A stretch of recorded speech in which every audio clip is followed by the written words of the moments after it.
Awesome. So, thank you for joining me for this interview for the How We Remember Oral History Indigenous Archive Project. So, to start off, would you mind stating your name, age, and current occupation?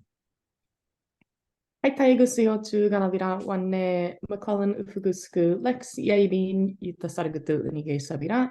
My name is Lex McClellan-Ufugusuku. I'm currently a PhD candidate at the University of California in Santa Cruz. I'm in the history department with a designated emphasis in critical race and ethnic studies, and I am 27 years old.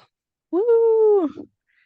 And so, thank you again. So, to begin, would you mind telling me your Indigenous background? I know you just mentioned it, but a little more about how you grew up. Yeah, I'm Uchinanchu, and so my ancestors and my family are from the island of Uchina, which is more commonly known as Okinawa main island. And so we're one of two indigenous groups in the nation state of Japan. Um, I'm diasporic and grew up in San Diego, California, which has a pretty big military population, and thus it has a pretty big Uchinanchu population as well, and a lot of mixed race Uchinanchu people like myself, because our islands host 70% of the US military presence, and so there's a lot of contact. But I grew up with my Obachan, so my grandmother, and she is from Uchina originally, and so I was very lucky. My mom and my grandma tried to get us back to Okinawa as soon as possible, and so I grew up going back every couple of years, which is great. That's awesome. Connect with the culture.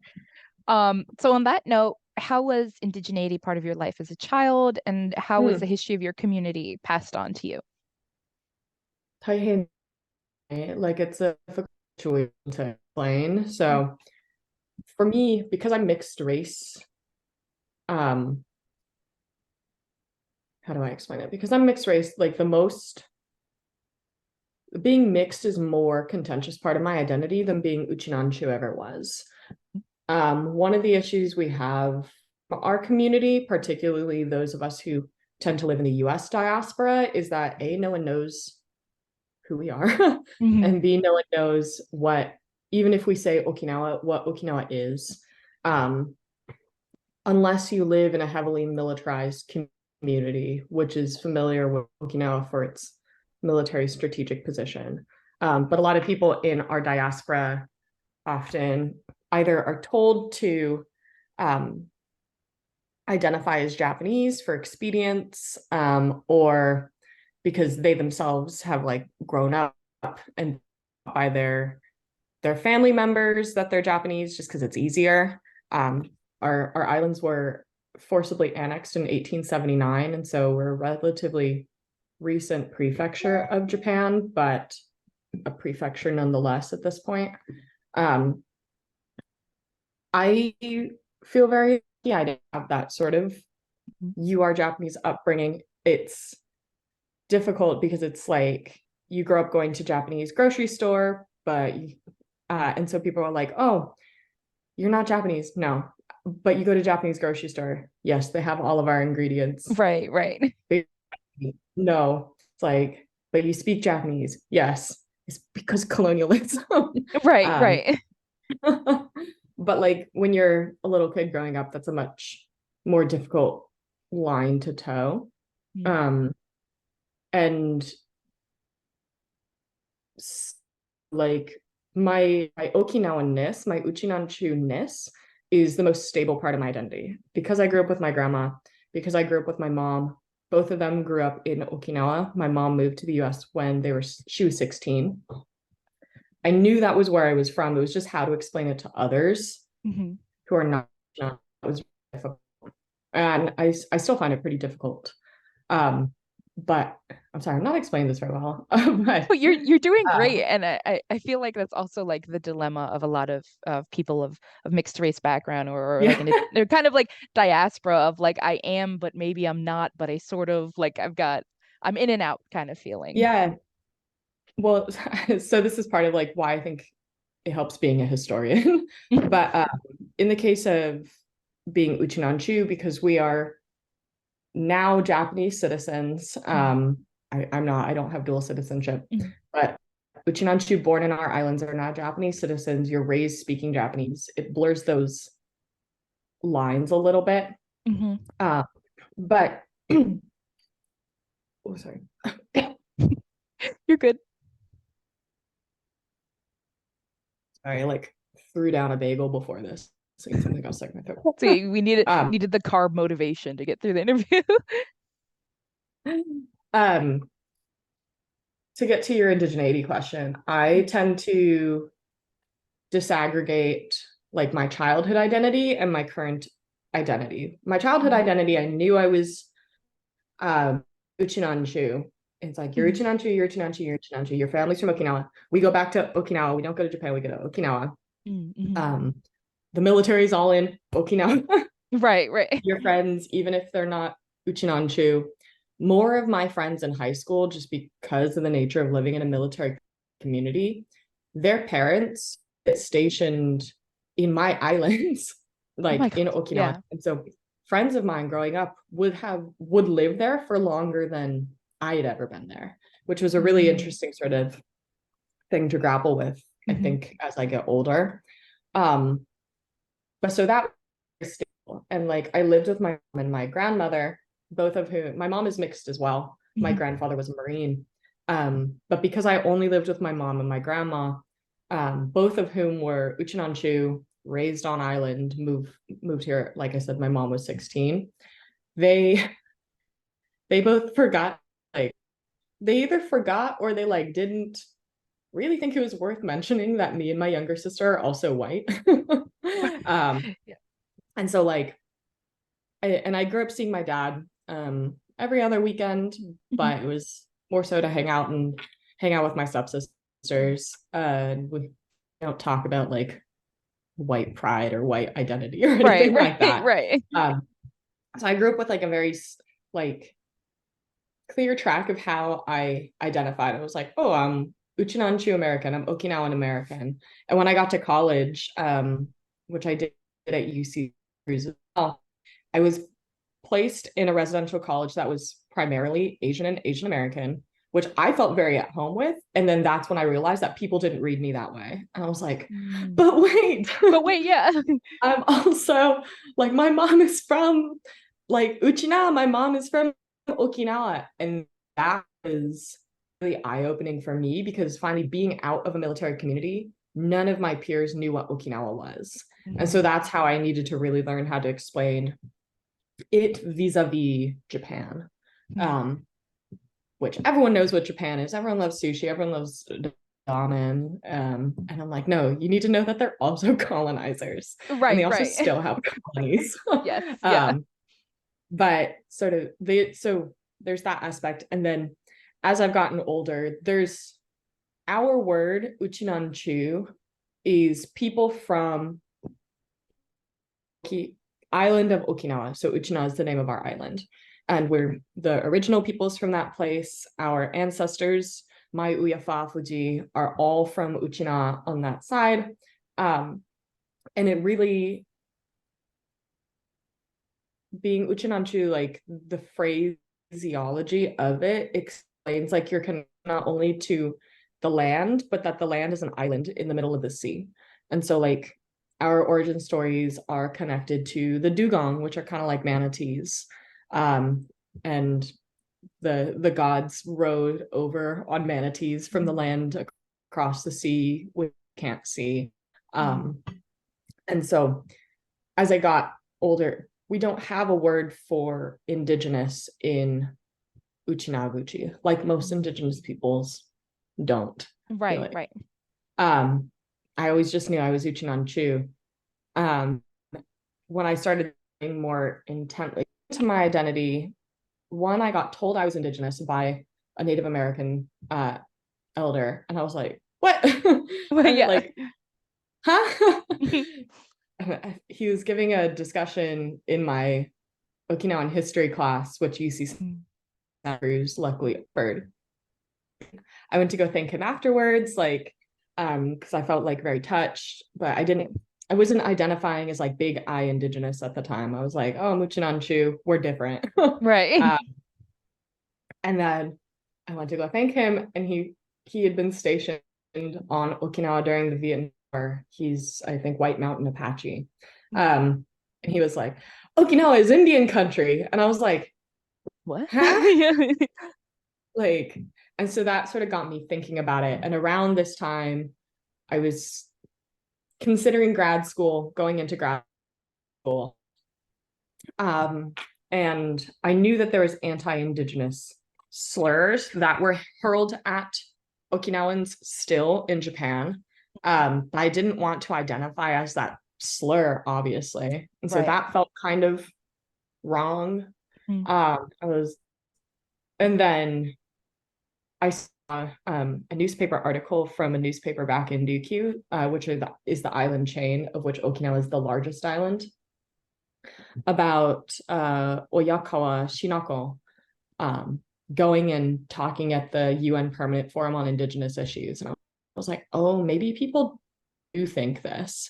And I've since learned like the reason we don't tend to, at least in Japanese, identify as like the definition of indigenous, which is senju minzoku, is because the Japanese word for indigenous was at the turn of the century, going into the 1900s.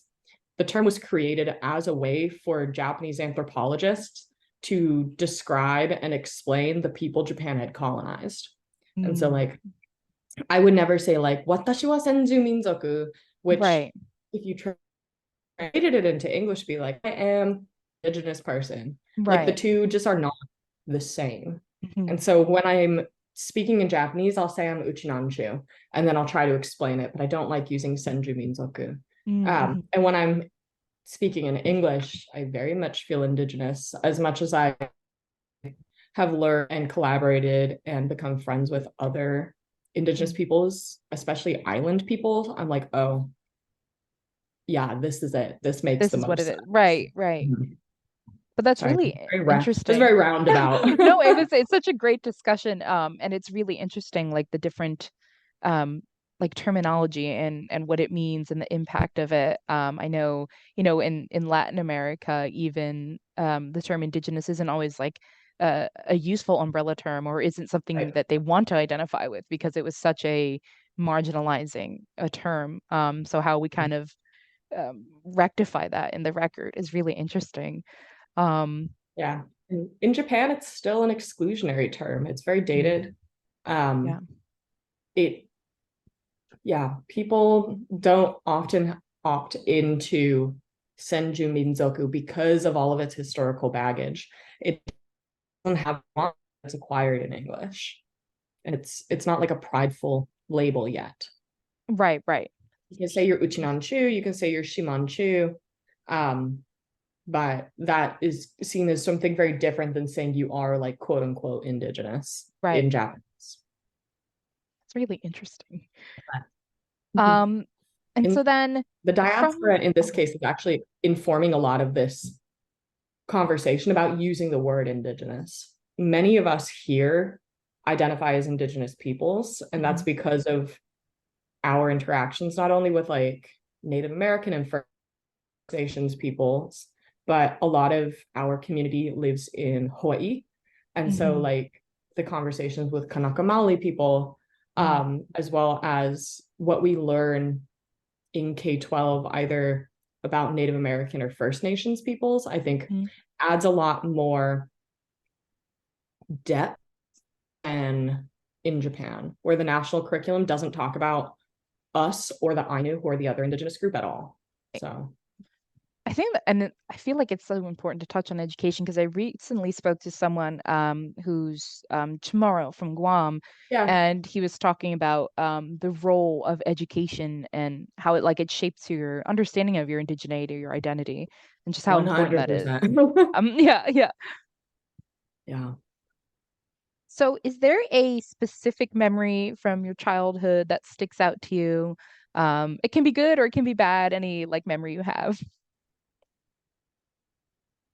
About Relating, I guess, to like your indigeneity. So I know some people talk about time they spent with their grandparents or like a trip they took that really just stuck out to them. Yeah, I think the first time I realized that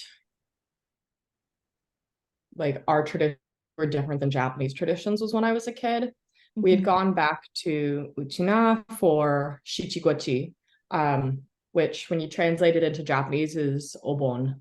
Obon tends to be more known in the US. Um, and we were back in Uchina for obon for Shichiguchi, and was I was talking to a friend of mine who was an exchange her she wasn't an exchange student, but she was from Japan. Um, and she went to my high school. Her dad worked at the or managed the Mitsubishi factory across the border in Tijuana. Mm. 'Cause I grew up about 4 miles away from the border. Okay. So she was Japanese. And so I was texting her and I was like, oh, like happy Obon, because I was in Mm. Okinawa and we were gearing up for Obon. She's like, it's not Obon. And I was like, yeah, it is. Yeah. And she's like, no. And so I went and I was like, Obacha, like I feel like so confused. Like my friend is in Osaka. She's saying it's not Obon. And yet everything here is closed. The Yesa are walking down the street at night, playing music, talking to ancestors home. Like we Hmm. went to the ocean. We went to say hi to the ancestors. Like, how can it not be Obon? I'm seeing it all Right. You're around me. seeing it. And for the first time, my Obacha was like, oh, like that's because Japan is on the solar calendar and we follow tradition. And so we follow the lunar calendar Mm. because in Ryukyu, our histories are so intrinsically tied to the tribute relationship that the Ryukyu kingdom, which was the country before we were colonized by Japan, the tributary system and the relationship we had with China, which follows the lunar calendar, as well as our fishing techniques and our fishermen villages are Hmm. so tied to the moon's influence over the ocean that we can't not follow the lunar calendar. Right. Right. It's But like we so stayed intricate. lunar. Mm. Mhm. But that must have been when I was in middle school, I think. And I was like, oh, Yeah. that's new. Right. Right. and Like, wow. And it wasn't my first shichiguachi or anything. Like we'd gone back for shichiguachi before. Like we have shichiguachi festivals in the US in our diaspora communities. But like I had never really realized that like not only are the traditions and like the very like the practice is very specific to Uchina, but also just like the time, which Hmm. when you translate it into Japanese, obon is the same word, the characters are the same. Technically, it's the same celebration, and it could not be more different. Right. Right. So I think that's the memory that stuck out to me the most. Right, right. That And I could comes to see how mind. that would be mind blowing also. I mean, for a kid just to be like, oh, okay, this is so Yeah. Yeah, because growing up, I mentioned that there was a lot of Japanese plants down in Tijuana when I was growing up. And so we had people like and kids my age would come to our school for a year, 2 years, 5 years from Japan. Um, and they'd have a translator go around with them for the first few years. And because I also spoke some Japanese, I would get sat at the same table as these kids from Japan, Mm-hmm. many of whom became my friend. Um, and I would talk to them and I would translator. And I like never really understood prior to like that Shichiguachi moment, like why the translator would always be like, "Oh, you're from Okinawa." She, like without fail, every translator that they brought in would always be like, "Oh, like you're from there," and I was like, "Yeah." Right, And right. I didn't think much of it until after sort of that moment. Then I was like, "Oh, Hmm. it's quite different." That's sort of why she's she, the translators always act like kind of like "bikurishita," Right. like kind of shocked. Right, right. Yeah. It wasn't overt racism, Mm. which I feel very happy about. I've seen anti-Uchinanchu racism, particularly when I'm in Japan, but this was not that. It was more so just like these translators in their own heads making the differentiation Right, the that the distinction. I yeah, I didn't really have, not the ability, but like really the push to make that distinction myself. I knew that I wasn't Japanese. I knew I was from Okinawa, but I spoke Japanese. And so, yeah. Mhm. And then on that line, then, so how did your relationship, your identity with your Indigenous heritage change as you grew into a teenager and then eventually an adult? When I was a teenager, I was more preoccupied with being Asian than I think with being Uchinanchu. Hmm. Because we are an indigenous group from Asia, um, I I didn't know many Native American folks where I was growing up. And I grew up in a majority minority community. And Hmm. so a lot of people were mixed race self. So the assumption it was never that, like the first assumption you make about people was never that they were Caucasian. Hmm. If you saw someone who looked like me, what you do first, like almost as a rule, is you speak to them in Spanish, Hmm. and then to figure out if they're from Alice DF. And then if they're not from those parts of Mexico or they don't speak to you in Spanish back, then you're like, oh, you're probably military kid. So you're probably white and some type of Asian. And Hmm. that was the vast majority of white passing folks where I grew up. Hmm. Like for me, all of my friends in high school were either Filipino or mixed Filipino. And so because I'm definitely passed as white, I was more concerned and preoccupied with fitting in with my Filipino American friends. Hmm. When I got to college and I moved outside of, or when I moved to Santa Cruz, and Santa Cruz is the whitest place I've ever lived. The university is like 25% white, and I was shocked. I Hmm. didn't know that there's white people on the West Coast. They, I was like, oh, white people are an East Coast thing. Right. They're from movies. Hmm. I was shocked when I got to Santa Cruz, and that people were reading me as white was also like new and painful for a while, because it felt like, at least when I was back home, I went to a big high school, yes, but like these are people I grew up with my whole life. And so you know the context. And so like, and like even if it was someone who I was meeting for the first time, like assumption was never going to be that I was white. It's Hmm. probably just more complicated than that. That was Hmm. not the case when I went to college. And so suddenly all these like this comfort I had of people giving me not the benefit of the doubt, but people just kind Hmm. of doing this mix that is complicated than that was Hmm. totally stripped away. Hmm. Um, but it's when I started to um, play with changing my name. Hmm. Um, so my legal name is Alexyss McClellan. Um, I look very Caucasian. I was born looking very Caucasian.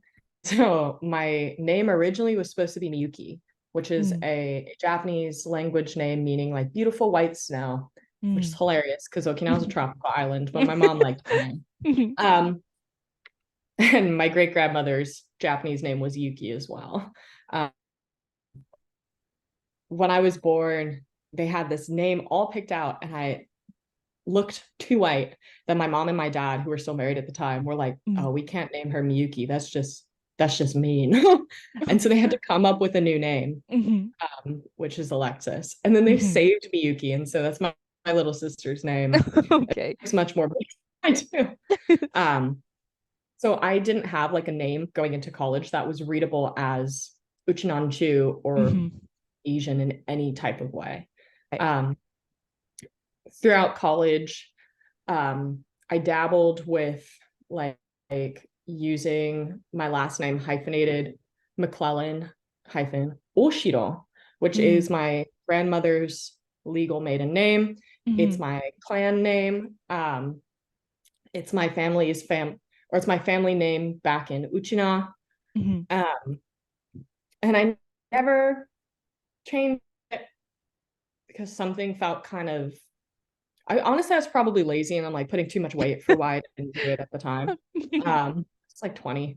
But like when I took an Okinawan history class, when I took Japanese Empire classes, which I'm so grateful UC Santa Cruz offered, Mm, I took those classes, that's when I realized that our language was banned, one, um, mm, was banned by the Japanese, and that all of our last names were changed so that you read the Chinese characters in the Japanese language.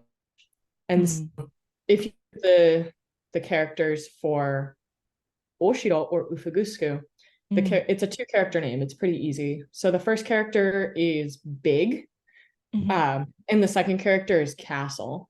Um, we're also from near the capital, so Okay, okay. make It makes sense. Yeah. but so the Chinese characters are big castle.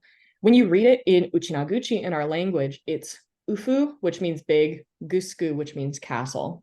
Mm, And so when you read it in Japanese, though, the name that it was required to be read as after colonization was Oshiro.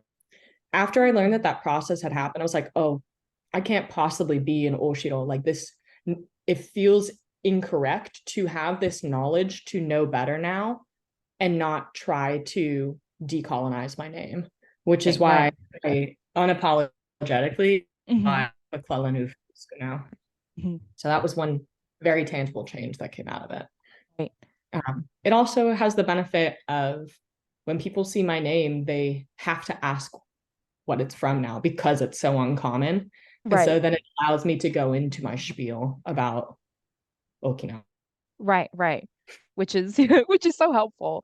And I think Yeah. that's also like and again another like mixed race sort of like dilemma of I know my own parents were like, well, we can't give her a first name that is not going to be able to be pronounced, but like, we're living in the Right. United States, like who's going to be able to pronounce a name like this? And it's just like another interesting conversation to have. But I also love that you like just like reclaim that yourself. I think that's so awesome. Yeah, my it's really hard to understate the extent to which my obachan, my grandma raised me. My Mm, parents gave me to grandma when I was uh after my mom was done with maternity leave, mhm, and I lived pretty exclusively with her until I was 7.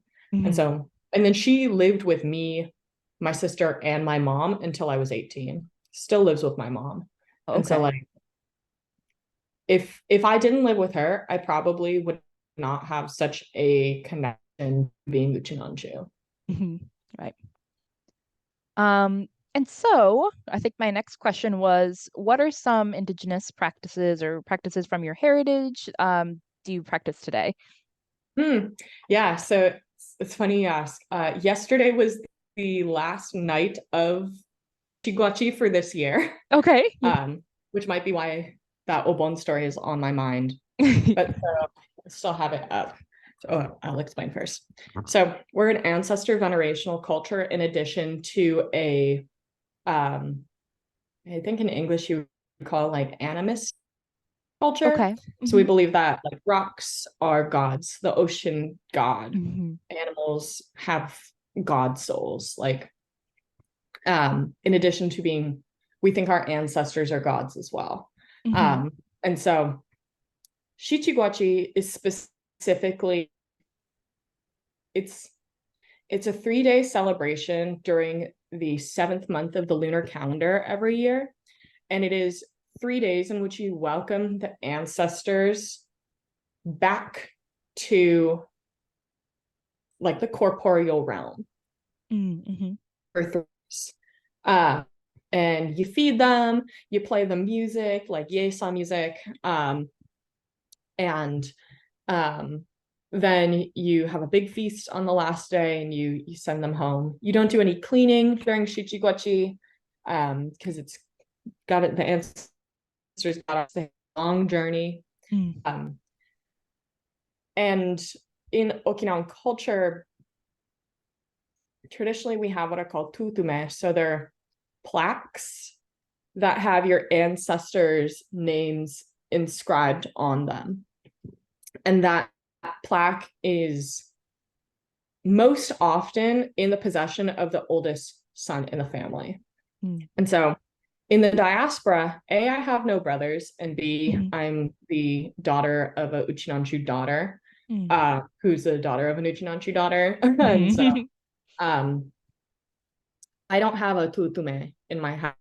But Mm. so what I do instead is I have photos of our ancestors and those who choosing to celebrate. So I have none up right now. Oh, wow. Oh, that's so beautiful. Yeah, so you can't see it very well, but we this low key is the hardest thing to get here. And this is um we have very specific incense that we use. So on the box it says like DQ style incense Mhm. or Okinawa style incense. And like, you know, incense sticks are usually like one stick. Mhm. Ours are sticks, and they're Oh, all fused wow. together. That must smell good though. Like in one. Yeah. And so that's specific for Shichiguachi. So Mhm. that is one of the things that um, I uphold sort of like in my more spiritually acclaimed life. Mhm. But traditional practices, there is some like wiggle room that has to be in diaspora. Mhm. Like, one of the things that I do is there's a practice called moai back in Uchina, and moai is kind of like there's not an easy English translation, but it's a group of friends who like contribute money to a pot of money Mm. every so you determine the time. Usually it's like once a month. Friends who contribute money to this pot of money once a month. And then so if something happens and someone needs a large sum of money and they don't have Mm. it, the moai money goes to them, and then you Mm. contributing, or you could like celebrating and partying, stuff like that. And so with my Uchinanchu friends that I have here in the Bay Area, we try to sort of like have the spirit of Moai, and we try to get Mhm. together once a month. And we don't usually put together a pot because most of it broke as well. Yeah, yeah. But we do like a potluck once a Mm. month. Mhm. And we'll go sit in the park and just yuntaku, like chat, enjoy each other's company for a Mhm. few hours, just talk about Uchina, being Chu, Mm. stuff we're learning all the time. That's so awesome. And I love Yeah. that that kind of builds community or like an emotional pot, instead of Mhm. having to an Yeah. economic, because I don't think Yeah. any grad student could afford an economic pot. Yeah. um, and then think about my indigeneity a lot, though. That is part of my dissertation. I'm doing a dissertation on sort of the big I of Mhm. indigeneity, like looking at Indigenous peoples' recognition for my people at the United Nations, and the way that our islands have been an object of interest for the UN since even before the UN was established. And so I do think a lot about being Uchinonshu, how we relate to other colonized places and Mhm. specifically colonized islands. So, Absolutely. And also good luck on your dissertation because thank you. yeah. Yeah. Um, so then you've already spoken on, how your heritage is part of your work and studies. How has it been navigating academia and your identity? I guess it depends who in academia you're talking to. When I'm talking to students, I don't really give them the opportunity to tell them for them to tell me that I'm Japanese. I'm like, Hmm. no, I'm Uchinanchu. We were colonized. Let me tell you all the ways why. Hmm. And I'm lucky. I'm currently a grad student instructor for the Japanese empire class. So we talk a lot about Japan's colonized peoples, That's awesome. assimilation policies, and I can bring my own people's experience into that class. I also am the GSI for the class we offer on Okinawan history. Mm. Um, and so that's a very specific audience. I control the conversation a lot of the time. And that's one thing. Then there's the relationship I have with my advisors. So I have three main advisors. My primary is a Okinawa specialist, but he's white. And so relationship to Okinawa is very different than mine is. And I consider myself very fortunate. He is very on board with whatever direction I want to take my project. He advises me on content, and I am able to construct the identity that I have and infuse that into the content that he's providing to me. And he's been my advisor for years. I worked with him as an undergrad as well. So he's seen a lot of this intellectual, emotional journey in me and has helped me sort of think about how to put that into an academic perspective, which are very helpful. My other two advisors are both women. One is mixed race. She's Japanese, white American, and the other is Korean American. So I consider myself very fortunate because none of my advisors are actually Uchinanchu. And so as much as they are guiding me, I am also able to explain to them how I need to be personally fulfilled by the project. And they're all very supportive of that and really letting me be on my own journey while doing the dissertation, which I'm really happy for. And then there's the larger world of East Asian studies in academia, which is China, Japan dominated. Yeah. And so when it comes to that,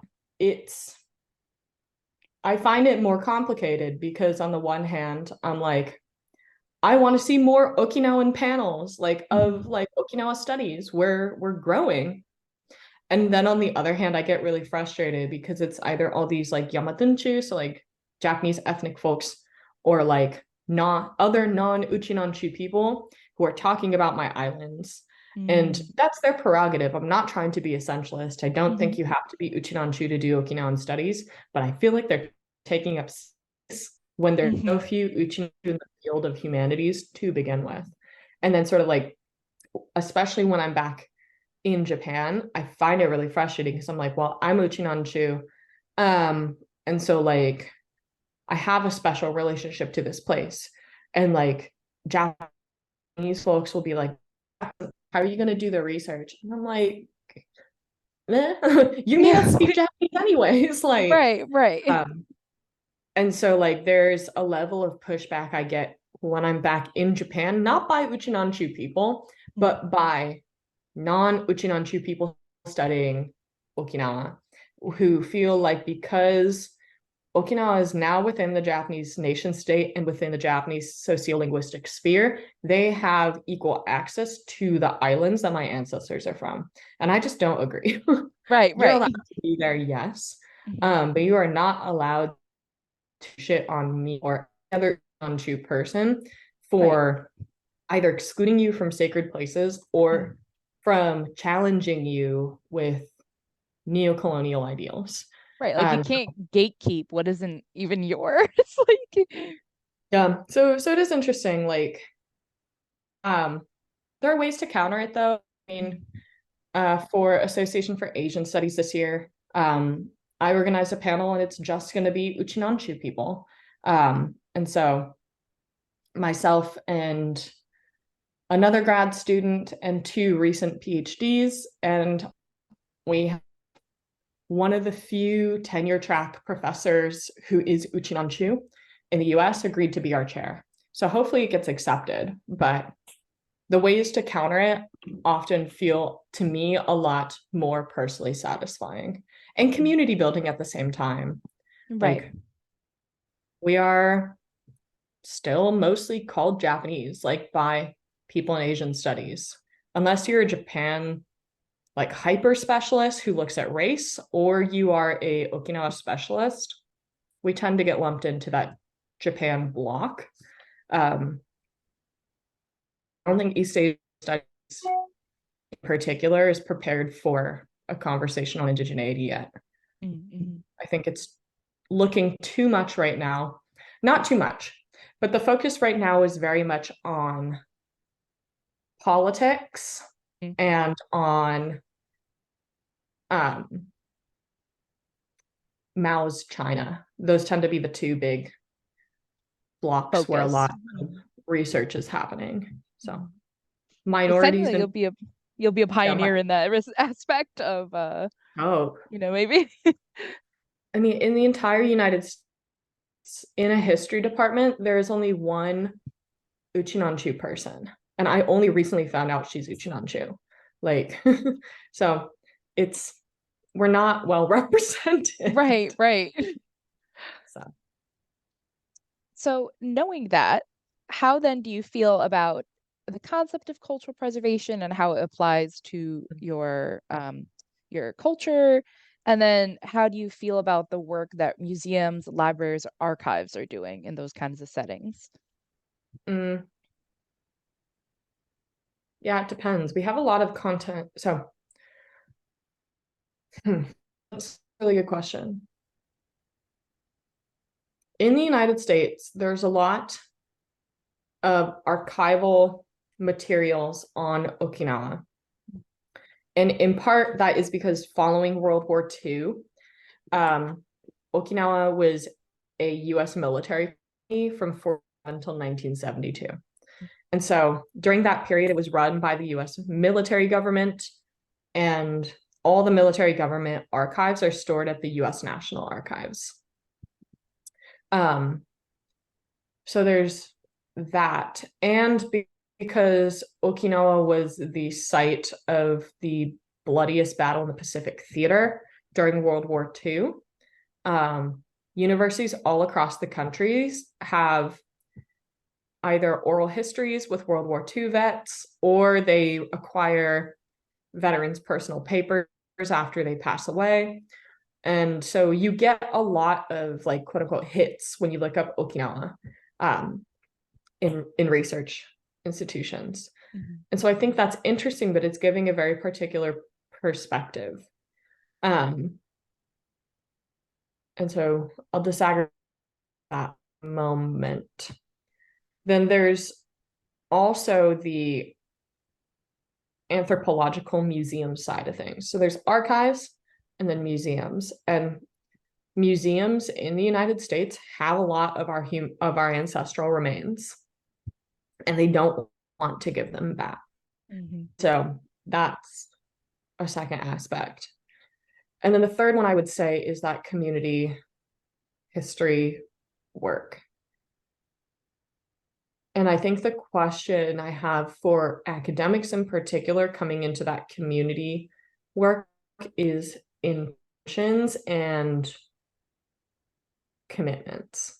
Mm-hmm. So for me, I work as a graduate student advisor for the Okinawa Memories Initiative. It's an undergraduate research project that is primarily not Uchinanchu students, but they've chosen to study Okinawa.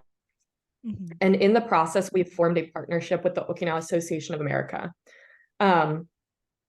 Every step that we take and everything we do with the OAA is in close conversation with the OAA, Mm-hmm. and it's in service with what the OAA wants. So, for instance, we train undergraduate students on oral histories and how to do oral histories. And then we teach cultural sensitivity, age sensitivity for those things. And the OAA lets us know which members they want us to prioritize interviewing.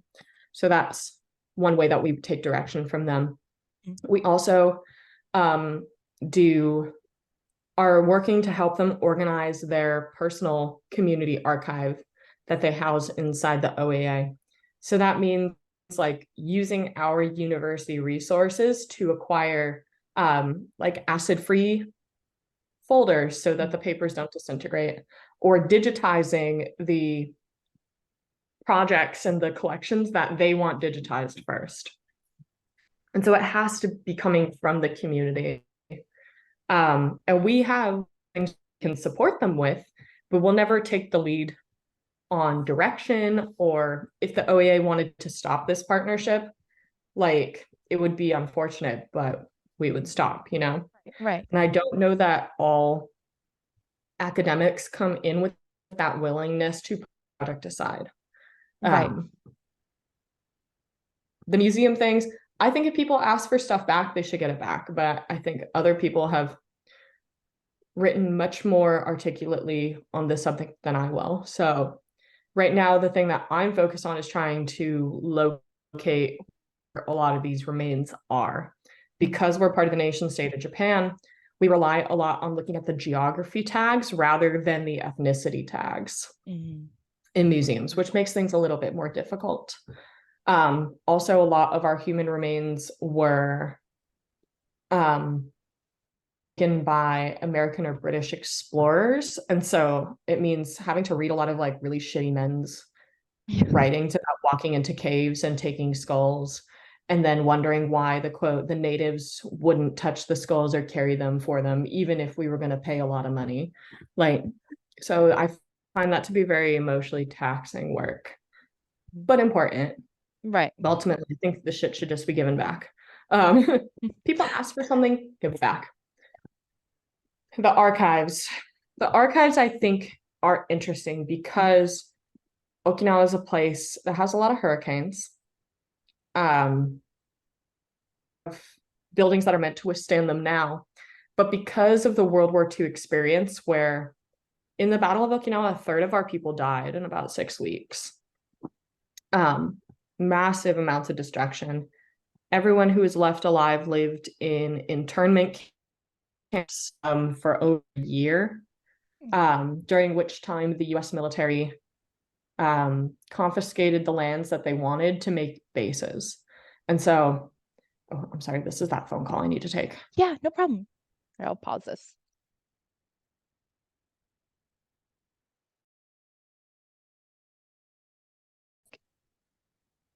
Okay, we're back. So during World War II, so much of the conversation, or not so much of the conversation, but because the island was so badly burned, a lot of documents were burned at that time. A lot of people don't have birth certificates. They had to recreate family registries after the war. A lot of the island just went up in flames, documents with it. Our royal palace, city castle, was burned down at that time.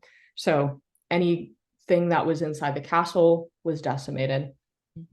And so the only things that were survived from the pre-war period was actually the stuff that was held outside islands, which is a very strange place to wrap your head around mentally, which is like your islands are so badly affected that like the place that the history happened, and I'm just talking about like written history right now. We are a oral history culture. So we have our legends, our stories, our family histories, but all like traditional histories were located outside Ryukyu. And so it wasn't until the 1990s that there was a concerted effort by the prefectural government in Okinawa to go to the United States, to go to these archives outside of Ryukyu and mass copy everything to bring back and establish a prefectural archives in the Ryukyus. So knowing that this is the history of like how the archives in the islands function now, the official archives, I think that big institutions such as universities in the United States and the National Archives and the Smithsonian, I think that they should have people within the bigger institutions doing that work and sending them to Ryukyu as not a type of reparations, type of reciprocity. Yeah, absolutely. It's very strange to think that the easiest place to study Ryukyu is actually the National Archives in Maryland rather than Ryukyu itself. Right, right. Like rather than the home place, sort of. Um, it's just, and I know you were talking about, you had mentioned the Smithsonian. It's a little off topic, but I know recently they talked about the collection of brains, and like returning those, and um, I just can only imagine how emotionally taxing that is, especially for families who had no idea that that was even missing. Yeah. Yeah. Yeah. Literally, like, there's a grave up in Nago, which is in the north part of Okinawa Island, that was a grave site for a branch of the former royal family. Mm.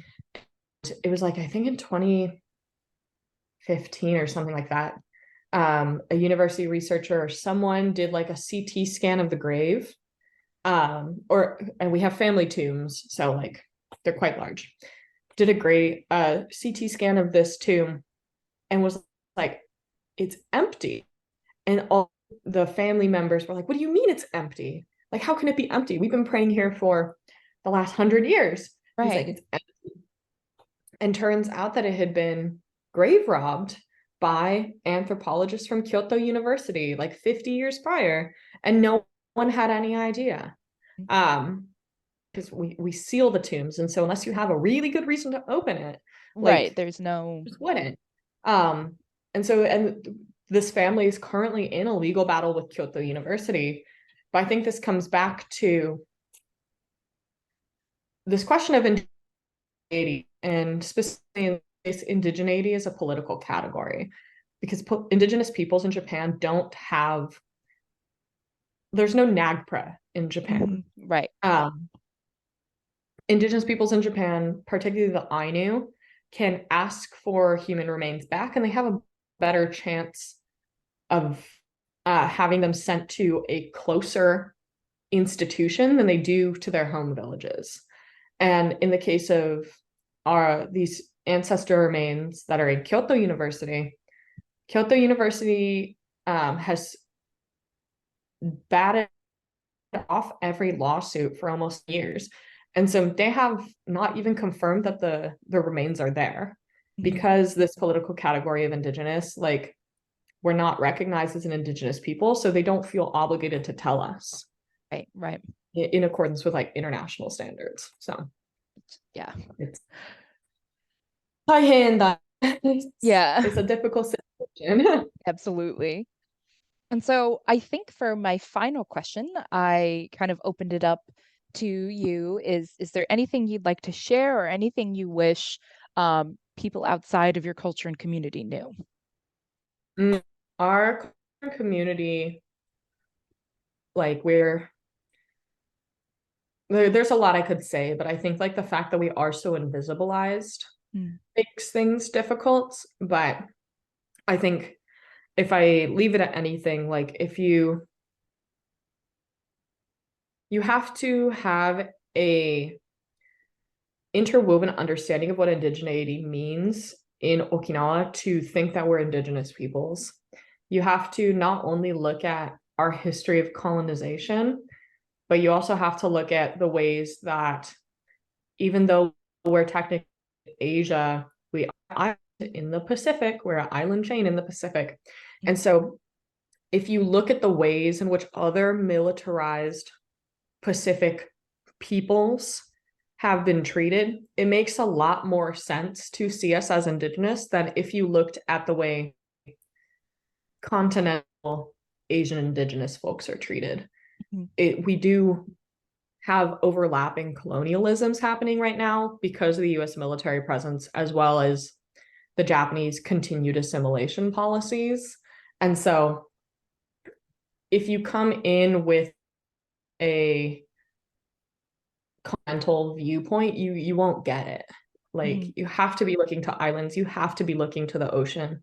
And when you do those things, you'll see the ways in which our indigeneity is not only like intrinsically connected to the ocean, but our indigenous issues are as well. Mhm. Like, comes to ancestry, comes back to militarism. Like right now, one of the big issues we have in our islands is that we have an area of southern Okinawa, down in like Yaesa. We had 130,000 of our people die in World War II. 1/3 of our island's population died during the war because of crossfire between the Japanese and the US and compulsory mass suicide at the hands of the Japanese. And with that scale of death, proper burials and graves were not allowed because people were in these internment camps for over a year.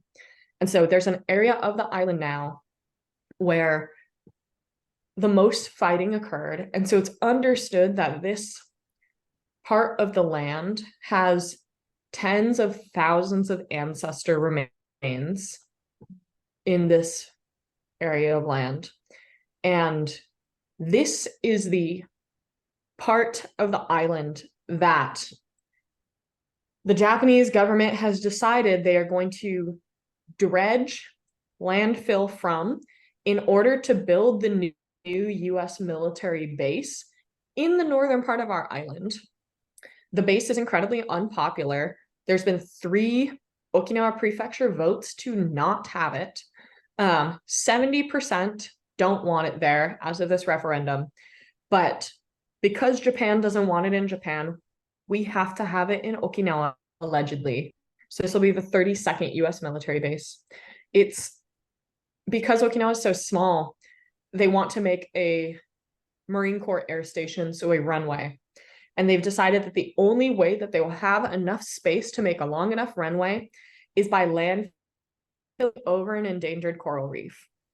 So the coral reef that they want to build on is the home of dugong. So those marine mammals I was mentioning from our origin stories. It's the home to that. And it is the coral reef that outside of the Great Barrier Reef in Australia has the most biodiversity in the world. This is where they've chosen, because of a strategic plan between the US and Japan, to build this new base.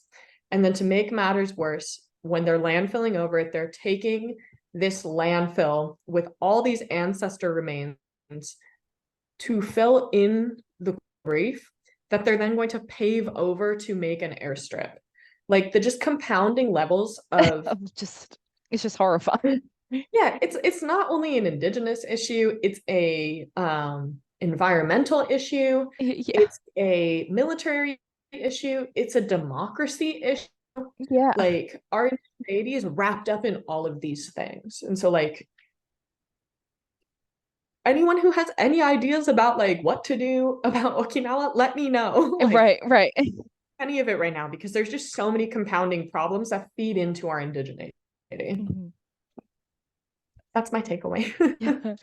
Thank you so much for sharing everything and for just doing this interview in general. And I feel like I learned so much from you also, just not knowing anything about the culture. Um, so I'll stop the recording, but I'm not going Okay. to end. Yeah.